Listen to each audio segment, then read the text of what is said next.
Простенький толковый щелчок, а наушники такие хорошие. Функция мультиподключения, беспроводная зарядка бокса, Bluetooth версии 5.2, просто лютый активный шумодав, разумеется, с функцией прозрачности и всякими интересными допами. Но 39 дБ шумоподавления я даже не помню, где встречал. И по ощущениям так все и обрезается. Есть возможность изменения громкости, море пресетов, которые работают, минимальная задержка, автономность в 7 часов на 50% громкости. Разумеется, есть функция быстрой зарядки наушников. Думаю, вы уже поняли, что девайс интересный. Tube 830, всем привет, меня зовут Саня, вы на канале Польза.нет, обзоры быстрые, примеры всего наглядные. Подписываемся с колоколом, читаем описание, чтобы участвовать в конкурсах, их всегда много. И сейчас я расскажу вам о беспроводных наушниках Xiaomi Feel CC Pro. Это уже, наверное, 8-я пара наушников данного суббренда Xiaomi у меня. И все они радуют, как минимум дизайном. Feel делает качественные, не похожие ни на кого уши, притом однозначно рассчитанные на мужскую аудиторию. Женщины их, конечно, тоже покупают, особенно в белом цвете и компактные модели, но их в продаже всегда мало. Упаковка, как всегда, на китайском. Разумеется, будет и глобалка, но мы не ищем легких путей. Вскрыли внутри наушники, сменные амбушюры, кабель для зарядки Type-C и бокс для зарядки. Макулатуру можно не читать, она на китайском. Главное сразу зайти на FOPDA и скачать переведенную программу Feel для управления и подключения данных наушников. Скачали программу, обрадовались, что все соединилось, но про нее немного позже. Бокс матовый, щелчок не супер, крепление пластиковое, но люфта нет. Буквы на боксе подсвечены диодами индикации. Выглядит очень привлекательно, когда вскрываешь бокс. Швы видны только при ближайшем рассмотрении. Бокс можно заряжать как по проводу, так и беспроводной зарядкой. Емкости на 3 полные перезарядки наушников у бокса хватает. Подключение умное по открытии крышки с ранее сопряженным устройством. Емкость 420 мАч. В продаже есть официальные чехлы, которые вам однозначно понравятся. Пластик матовый, исполнение проще, чем у Huawei и Apple, но внешне очень достойное. Сверху всего этого 1,5-часовая быстрая зарядка бокса по воздуху. Да, Feel, как всегда, пакует девайсы по максимуму. Вес и размеры наушников и бокса вы сейчас, кстати, видите на экране. Наушники сразу по удобству. Если вам были удобны наушники Huawei Buds Pro, эти для вас покажутся просто волшебными. Если вам подошли по форме AirPods Pro, считайте эти их лучший клон. Сенсоры приближения есть, но их можно отключить в программе. Есть суперфункция мультиподключения между двумя Bluetooth устройствами, и она работает. Достаточно сопрячь наушники с обоими девайсами, и длительным 4-секундным тапом вы сможете переключать эти наушники между двумя устройствами. На данный момент слегка бесит, что наушники разговаривают со мной на китайском. Это правда логично, потому что китайская версия, но не радует. Мультипоинт в них, конечно, довольно интересный. Максимум 2 устройства, переподключение тапом на 4 секунды. По функциям в программе вы и так все видите, но особенно хочется отметить активный шумодав. Он здесь по ощущениям обрезает вообще все. Самый интересный режим — это против ветра, и он тоже работает. Самый бесполезный — это режим прозрачности. Даже на 40% громкости вам окружающих слышно не будет. Чтобы поговорить, нужно будет отключать музыку вообще. Емкость каждого наушника 40 мАч.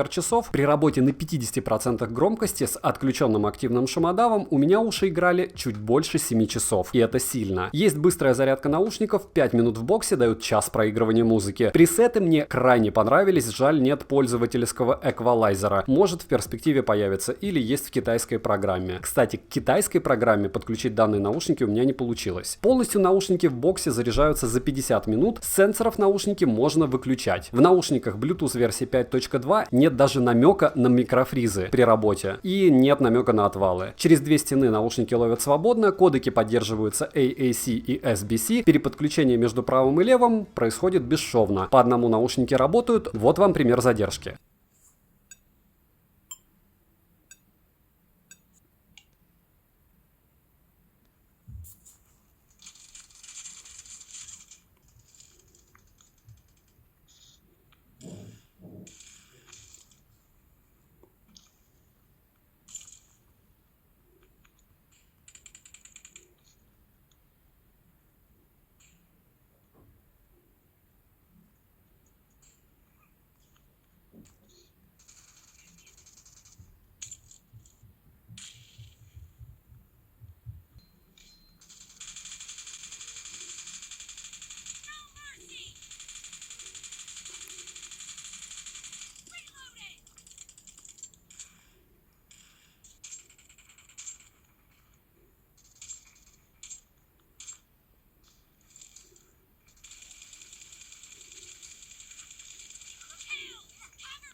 Микрофоны лично мне понравились. Помните, что я всегда жду ветреную погоду, и то, что вы слышите как примеры, это чаще всего худший вариант их использования. Вот вам пример работы микрофонов.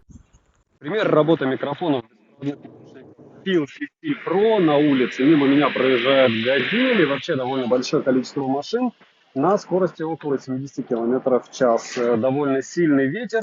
И в целом, по моей практике разговора в данных наушниках, в принципе, они справляются. Хотя, опять же, с ветром мало что, в принципе, справляется идеально. Эти хоть как-то справляются, разговаривать в них возможность есть. Хотя, в первую очередь, всегда оценивать, как работают микрофоны именно вам. Пример работы микрофонов беспроводных наушников Phil CC Pro в помещении. В помещении, как и практически все, что я тестирую, работает отлично. Открыто окно, слышны детские крики, небольшой ветерок, компьютер молчит. И по большому счету, вот, скорее всего, именно так вас будут слышать в собеседнике, если вы будете в спокойной обстановке дома, без включенных громких колонок, стиральной машины, либо чего-то подобного. На улице была полная... На улице была ужасная погода, поэтому как в плохих условиях они себя ведут, вы уже слышали. Звучание. Несмотря на довольно скромные размеры диафрагмы, всего 10 мм, и довольно стандартные кодеки, при настройке с пресетами наушники играют на одном уровне с Huawei Buds Pro и AirPods Pro, притом более универсальны и со всеми типами устройств, а не только как Huawei только с Huawei по своему кодеку, а AirPods и только с айфонами. Особенно хочется выделить объемность звучания, которой так не хватает наушникам-затычкам, особенно в низком ценовом сегменте. Здесь ее с запасом. Запас громкости просто опасный, притом на максималках каши нет. И самое ужасное, если слушать долбилку, к максималке даже привыкаешь. Вот так устроен мозг. И это плохо. Не привыкайте к большой громкости, посадите слух. Низкие многоуровневые, средние не просажены, а высокие, в отличие от большинства затычек, не обрезаны. Мне звук показался по-хорошему универсальным, чистым и приятным. Можно слушать все из всего. Главное, пресеты не забывать менять. Купить наушники можете по ссылке в описании к видео. Если будет промик, обязательно скину его в мой телеграм-канал со скидками по ссылке в прикрепленном комментарии. Минусы. По защите от влаги данных я не нашел, хотелось бы пластик немного качественнее, а в целом огонь. Резюмирую, советую. Это прямо блестящие уши. Звучание и мультипоинт полностью оправдывает их стоимость, это редко встречается. Следующий обзор будет скорее всего на наушники Bose или на телефон OnePlus 9 Pro. Кстати, на канале со стримами сегодня будет стрим с его прожаркой. Приходите, вместе попытаемся его помучить. А этот обзор на 90% был снят именно на OnePlus 9 Pro. Ставьте лайк за труды, подписывайтесь, девайс сюда, добра и удачи вам, дорогие друзья.